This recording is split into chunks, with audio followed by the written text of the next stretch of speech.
Good morning. It's Laura from McNeely Garden Studios. How are you this morning?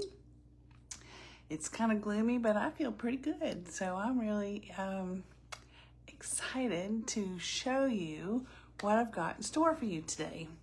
And I have gotten so many questions from artists about how do I make my whites pop?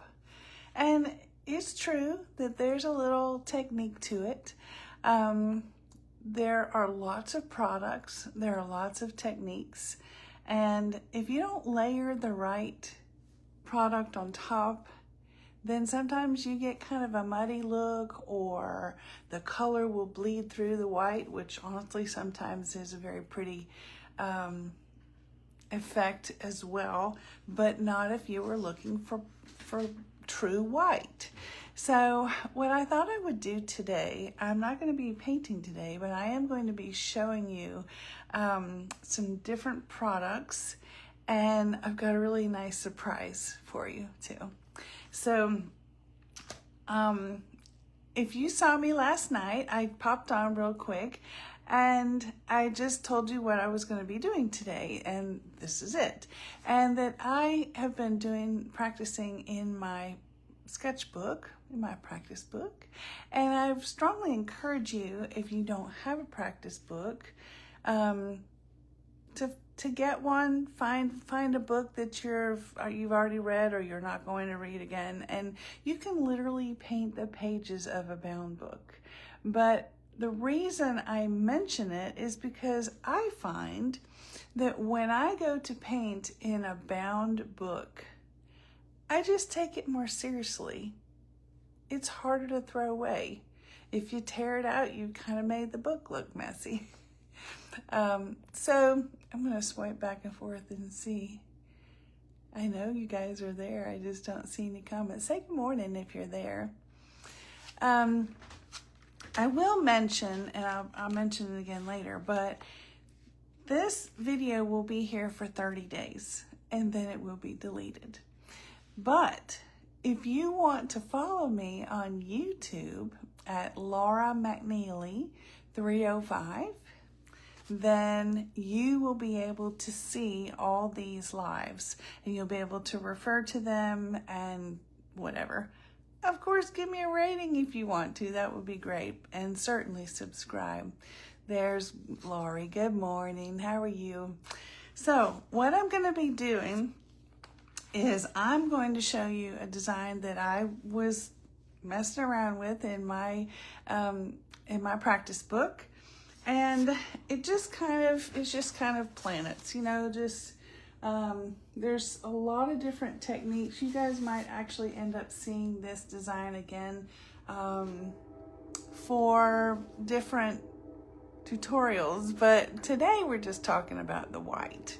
So I have 5 of my favorites styles, techniques that I have used for white in this design. And so I think I'm gonna turn you down to my table so I can point them out and show them to you. Also, I worked really hard on this document for you. It's a 3-page how to make your whites pop document, and it tells you all the different types, the categories of products, and how to use them. And it's just got it laid out here for you. How it works, the science behind it, because you guys know that I'm all into the science behind it, and why it works and how it's best used. So if you decide that you want to paint a cloud and you want it to look painterly, then you're probably going to use a gouache. So it tells you all these things. So if you want to be able to download this, you can have it for free. Just put it in the comments that you want it. So let me move these things. I've got a lot of things on my desk today. All right, so I'm gonna turn you down. So here we go. There we go. It's good to be back on Tuesdays at 10. I had to take a little break. I just had to, lost my mother last year, and I just had to, you know, take some time for myself. I'm gonna put this up just a little bit. I hope I'm not making you seasick, so that you can see like the whole thing. Okay, so I have this practice book, and you know, sometimes like I'll try other people's designs. This was my design, just different things. This was going from a kind of sad, dark place to a much more colorful place in my life. But this was a little more realism. But it's not about that. It's about the fact that I do these things, do these practices, and then I write myself a little note. To begin with, I always put the date because I always photograph it with my phone. And if I have the date here, I know where to look in my camera roll for this design, for this photograph. So that's a very helpful tip. And then sometimes if I have something on the side, something that I want to remember, like this one, I wrote about pure whites and all the things that I'm going to be using. So the first thing that I did, if you will notice, bring it a little bit closer. If you'll notice some of these, like right here, see how that's perfectly white, but it's a little irregular. But I used masking fluid for that. And at the end, I'm going to show you a workshop that I have coming up literally next week. But when you use masking fluid, it will get kind of gummy, sticky, almost like rubber cement. Remember rubber cement when we were little? So you kind of do this, and you kind of need to leave it overnight. So a lot of times I will do some things after supper as I'm getting ready for my bedtime routine, and I'll come and lay down my masking fluid so that I can leave it unbothered overnight. But I have found, I've tried several different masking fluids, and I wanted to show you the different containers. Here they are. I had one that was a pen, and it literally comes out. You have to kind of pump it a little bit. It comes out. This one is blue so that you can see where it is and what you're doing. So I did like the fact that it was blue, but it was very like thin. And look at this, it even has an extra little nib so that if you break it, lose it, whatever, that you can take this one out. I guess when it gets all gummed up, you can take that one out, use your other nib. So this one was okay. I mean, it was okay. This one also has the color on it so that you can see and where you're putting it. And see, it's like a rubber. See that? And so it's not a pen, but it's like a tube. And so it goes down and you have to kind of gently squeeze it. The problem with this one is as you squeeze it, it's obviously not going to be as even. And when you squeeze it, sometimes I was getting some bubbles. So I'd have a line, and then I'd have a bubble, and then I'd have a line, and I wasn't a fan.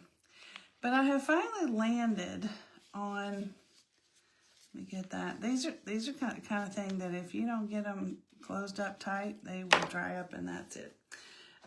But this particular one is liquid, and it's watercolor QOR, and it's a medium masking fluid. And so I'll open it so you can see Never open anything over your finished artwork, because if it splatters, you will be heartbroken.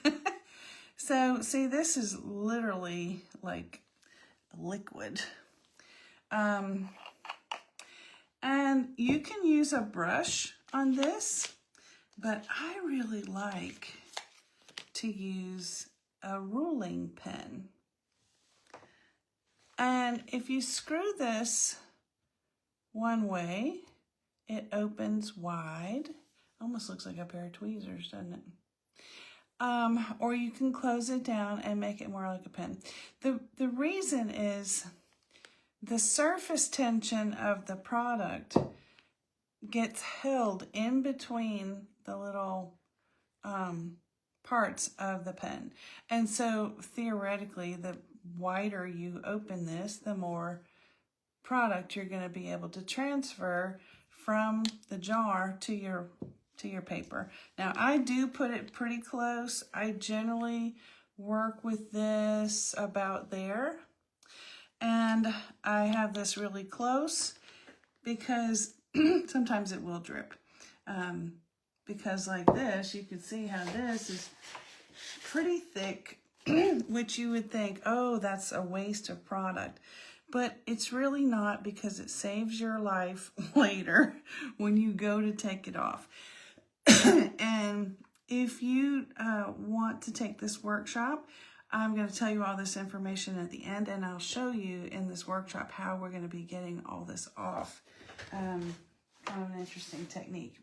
Now, the reason you have to leave it overnight and let it really dry is because it does not, since it's a rubber base, it does not respond well to drying, like with a heat gun or a hair dryer or whatever. So, and I do keep the bag for this because it's kind of pokey, and I don't want anything to happen to it. So that's number one. That's trick number one that I like to use to get my whites white. And I use that, let me put my pencil in. I use that here. I used it on the little spirals. I used it for some of these round dots. It's certainly good for tiny little dots as well. And so you put it on, it's like rubber. And as you put your other paint, which I tend to use watercolor, it creates a resist. And so what you're seeing here is the white of the paper where it prevented the paint from attaching to the paper. Okay? That's an important concept to understand. All right.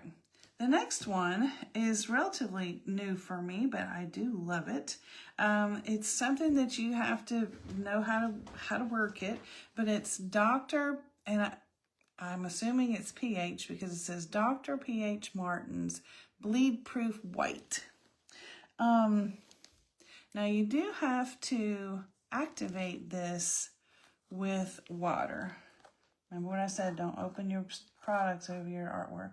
So it's really thick. You can thin it down, and you can use it really almost any consistency that you want, but obviously thicker without texture is going to be what you're looking for in something like this. Let me see if I can get this top on without spilling it. There we go. And so that I used, and you can put two layers on it if you want, but that I used like in these stars. I can't hardly see what I'm doing here. Here it is. So it's a nice way to add some light, add some white, depending on what your design is. There's not a lot in here, but I can imagine this is going to last a very, very long time. Not a bad price either for that. Another thing that I used, and I do like this, is a white Posca pen.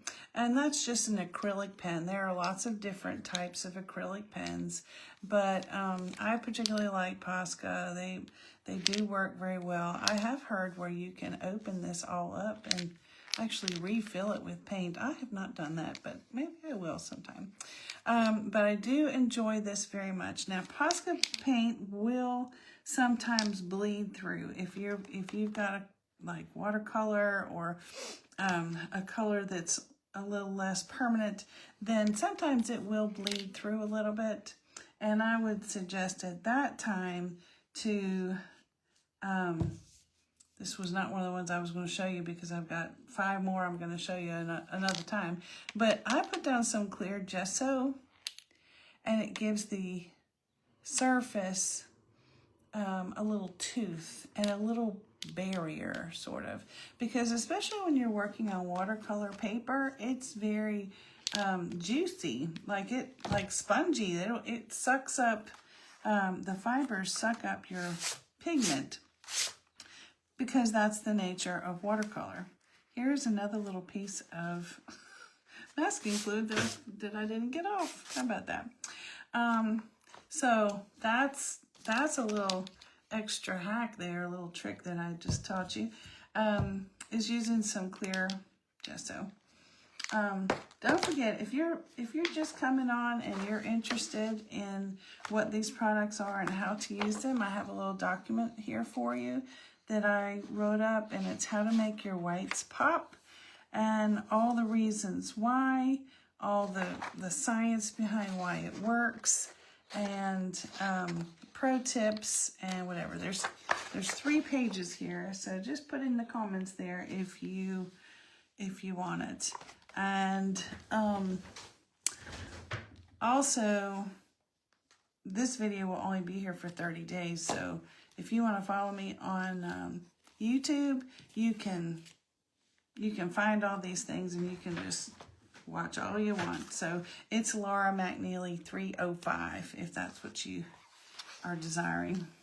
So see my notes over here. I went through, the next one that I used was Signo Unibal Sigmo.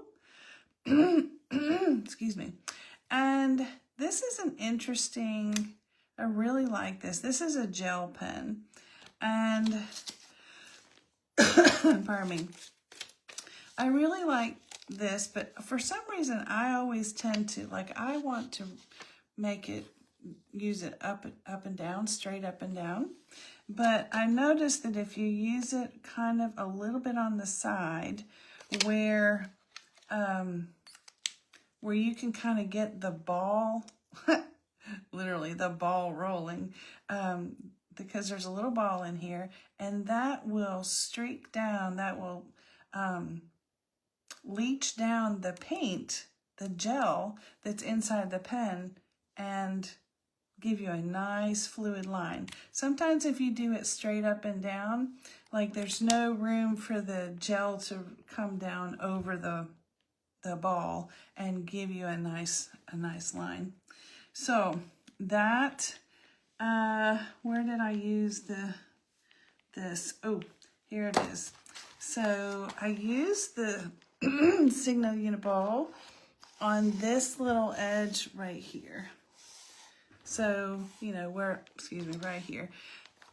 Again, different pigments will show through. Like this one on the blue planet, I think I have to angle you a little bit. I just can't see what I'm doing. Okay, so this one with the blue, it turned out really nice and white. Now you want this to be completely dry.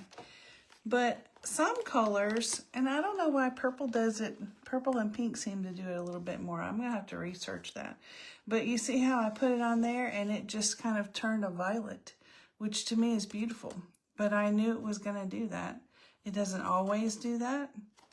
This one could have been a little wetter maybe, because this one is a little whiter than it was. So that too is a possibility. And finally, not lastly, but I have used watercolor to introduce some white into a painting. And this was not, I didn't use the tube kind, I used the one in the pan. And I introduced just plain white into this planet. And you see how it just kind of moved the color out. Because it's titanium, it's more opaque, it's thicker. It's just a different product. So that's kind of an interesting way to get some white in there as well. And finally, the secret weapon, the really important thing is absolute intention. When you plan, when you set out, especially in watercolor, to have a highlight or a lighter area, you literally, just like the masking fluid, you literally plan to leave a white space. And this was a white space, this is a white space, this is white space. You are seeing the actual color of the paper. There's no product here at all. And there wasn't, like the masking fluid, there wasn't any fluid there, any product there. So those are some really interesting ones. I found, after I decided on this lesson, I decided that maybe on another lesson I would teach you how to use acrylic mediums. This is all for white. Thick body acrylic, sculpting medium, just regular acrylic, and gouache. Gouache is like, it's kind of like a chalk. And of course you could use chalk as well, or pastels. I mean, honestly, there's woodies, there's a lot of different kinds of things. But they all require different orders of use, different understandings of how to use them. So, that being said, I'm going to show you something that I'm going to be offering next week. Next week, which is Tuesday, January, where did I put my thing? Tuesday, January 13th at 11 o'clock. It's going to be right after my live. It's $17. You have to register. If you want to be a part of it, just let me know and I will send you the link where you can get registered and pay for it. But this was my, I'm going to go ahead and move this. But this was my original workup on this design. It's actually going to be a larger version of this. And I'm going to teach you two different ways to actually create this look. One of which is, like I showed you before, the masking fluid, and how to use the ruling pen and how to do all those things. And something that I call fussy cutting, which is actually a quilting term, but I have sort of adopted it into my mixed media artwork. And we're going to be cutting this out so that we can superimpose him on the background. And what's so great about this workshop is you're going to be not only learning watercolor background, but how to use the whites, how to use the masking fluid, how to do your fussy cut, how to transfer, and really just the fun uniqueness of cartooning. I mean, it's just fun. And the whole purpose is, that I don't just teach artwork. I also try to teach some life lessons and help you just feel better about your life and, learning to process the things that happen to you in life through your artwork. And so we'll be talking about using playfulness in winter. Winter is a place where you just get stiff emotionally and physically. And this little bear is gonna, you know, remind us to